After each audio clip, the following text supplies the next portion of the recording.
What's up, everyone? Jonathan here from the French Canadian studio. Hopefully everybody's doing well. I'm going fantastic. I'd like to start off this first devlog for Dementophobia. To start off by thank you so much for all the love for Dementophobia Prologue, the demo I released a week ago from when I'm recording this. I really would like to start off by saying thank you for all the supports to download so far. If I'm looking so far right now, 1 week after release of Dementophobia Prologue demo, or Dementophobia Prologue, on itch I have 177 downloads, and on GameJolt right now as I'm recording this, GameJolt the server is down, but last I've seen I was at 140 downloads, so we have a combo of about 320 downloads altogether across GameJolt and itch, which I really appreciate. I didn't expect this much love for the game. I did get also a couple of people that donated money, so thank you so much for everybody that. And I enjoyed watching all everybody's gameplay videos and stuff like that. Really appreciate that. Everybody that linked in the comments on itch and GameJolt, all the playthroughs they did and all that. I've gathered all the feedback and stuff, and I will definitely apply that to the final game of Dementophobia. And of course, if you enjoy the game you played and you would like to see more, if you'd like to support, you can go on patreon.com/French Canadian Studios, where you can support at 4 different levels.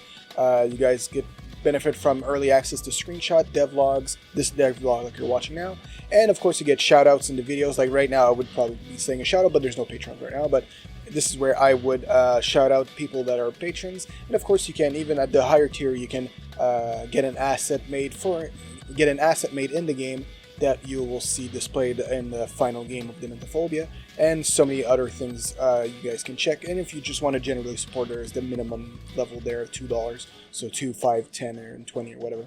So yeah, so right now what you're seeing, this is what my week of progress so far. It's a bit of slow beginning because I'm basically deciding the layout and the different textures I want to use for the level design.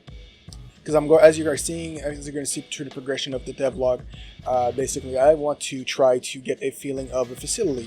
Now, for some of you who don't know, I'm doing this solo, but also my present job, and all the jobs I worked at in the last 10 years since I've graduated from college, is I'm a machinist by trade, and which sort of relates back to sort of 3D modeling, but I think I'll do another video on that where I explain my background and stuff like that, how I got to this point in my basically why I decided to start doing video games about 4 months ago by now.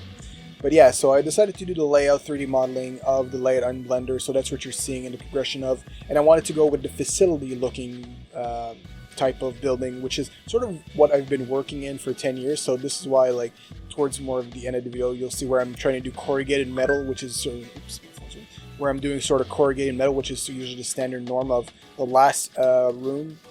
And you'll see a lot of it too is just for organization sake, for organization sake. I'll get that word at some point. For organization's sake, I'm naming everything properly with all different names from all the different rooms and stuff like that. So you're getting sort of a glimpse of all the rooms.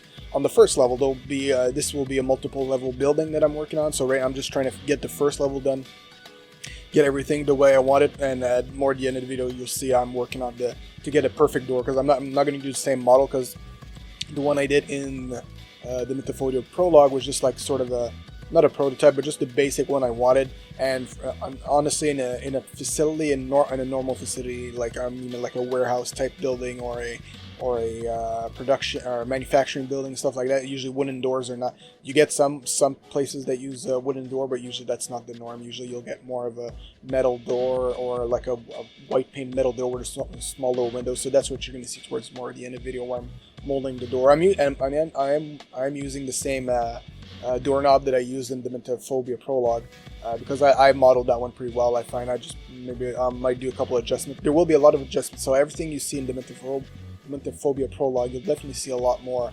I'll try to adjust sort of the painting, some of the looks. I want to go more of with the Dementophobia Prologue, I went a lot with a try to fill the room up as much as possible so it seemed lived in. So that's why I took the time to figure out how to make towels, like actually towels that wrap about something, that wrap around stuff, and hooks and all those things. That's why everything is, I tried to implement as much details as I could in the in the prologue itself.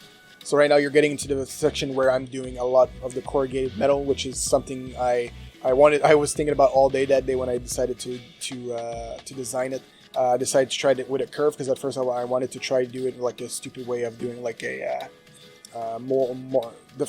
when I did the magazine in the game, I was trying to fold paper and it was fold like a plane, and instead I was like, oh, I'll use a curve instead. It probably works better for everybody that doesn't know. It uses if you divide a plane, usually is just one sheet, so it's not, if you have to divide it for it to form along a curve.